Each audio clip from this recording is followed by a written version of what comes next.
Hello, I'm Brad Kramer with Vervainio Consulting, and today I want to talk a bit about HAZWOPER. Did you know that HAZWOPER was created by the US military after World War II as a way of putting together a program to clean up the bases? Because the military bases, of course, had a lot of biological and chemical weapons and fuels and things like that that needed to be cleaned up appropriately. Over time, as they identified that that program that they put together would be useful for industry, eventually the US Coast Guard, NIOSH, OSHA, the EPA came together and put together what we now call HAZWOPER, Hazardous Waste Operations and Emergency Response. And that's covered under OSHA's 1910-120, as well as parts of it under EPA's 40 CFR Part 311.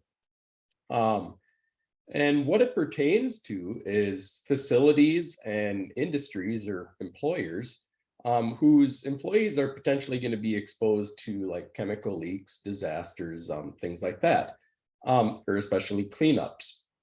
So some examples of industries that require it. Some of my clients, especially, are in food manufacturing or freezer warehouses where they have anhydrous ammonia.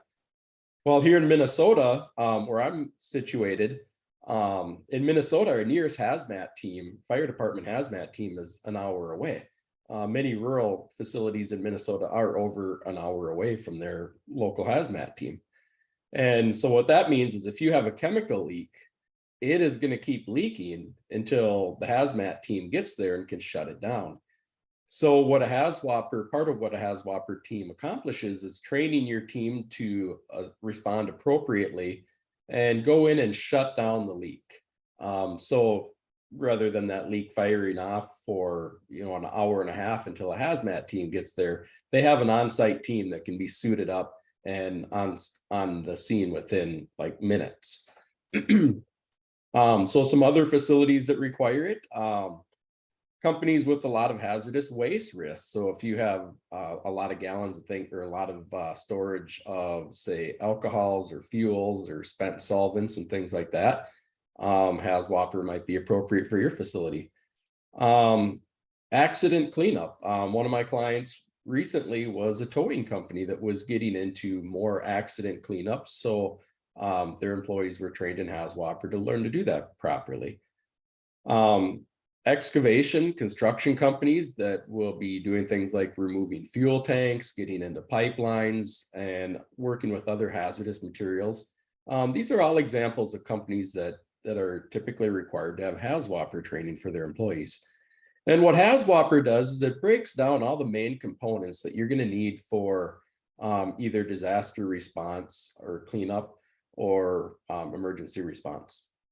So that's going to include things like identifying and understanding the hazards associated with different chemicals. So how do you figure out what is that chemical? How do you read the DOT numbers? Or how do you identify it using like Wiser or other apps? What does the information in the safety data sheet mean to you? How to use that information to decide what tactics are we going to use? How are we going to clean it up? What PPE are we going to wear? What level of hazmat suit? What level of respirator? What are we going to use for monitoring equipment? All examples of what we're going to learn from understanding that chemical's properties, as well as how to wear that PPE correctly. How do you put on that SCBA? How do you wear that hazmat suit? There's 8, 24, and 40-hour HAZWOPER. 8-hour, that's your refresher. So every year, if you have HAZWOPER, you're required to get 8 hours of refresher. Otherwise, there's also 8 hours would be looked at as awareness. So if you have employees that they're never going into the leak, they're never going to wear PPE, their only role would be understanding what to do during an alarm to get out of the building and perhaps for example, wear a emergency exit respirator. So that 8-hour would be awareness only, but 24-hour, that's going to be your sites that have emergency response teams. So that's most of industry. 24-hour typically broken down into 3 days. The 40-hour, that's going to be a hazardous waste site cleanup or site control. So if you have, say, a facility that there used to be a manufacturing company there, or there used to be, let's say, underground tanks, for example, fuel tanks, and those all have to be removed and cleaned up and the soil mitigated and things like that. The workers who do that are required to have 40-hour HAZWOPER, right? So there's 8, 24, and 40-hour HAZWOPER. And your certification stays with you. So if you go to another employer, as long as you get your refresher every year, you continue to have that HAZWOPER. Just a few tips that I find when I like to train on it. Here's a couple examples of both gamifying. I try to make training fun.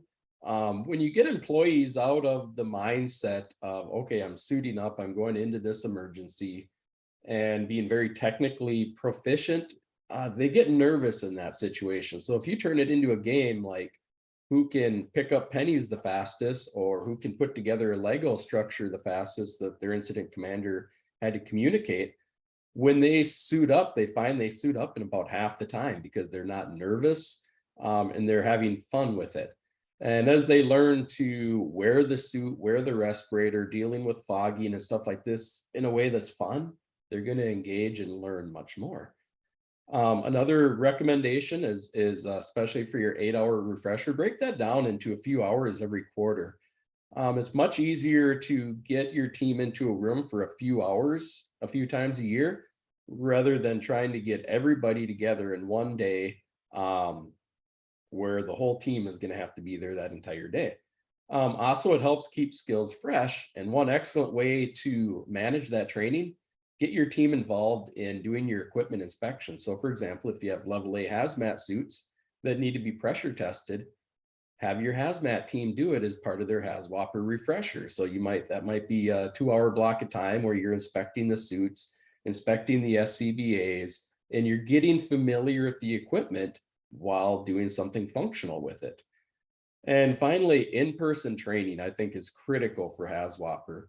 At the very least, a hybrid where you might do a few hours of LMS with 1 or 2 days of in-person would be preferable, but you want to make sure you have at least some in-person. You really want to experience wearing the suits, putting them on in an emergency, managing the IT, and doing all the different things that you do during drills.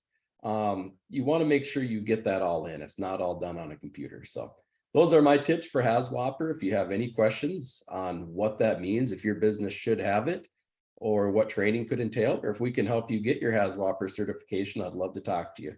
Brad Kramer, Provenio Consulting.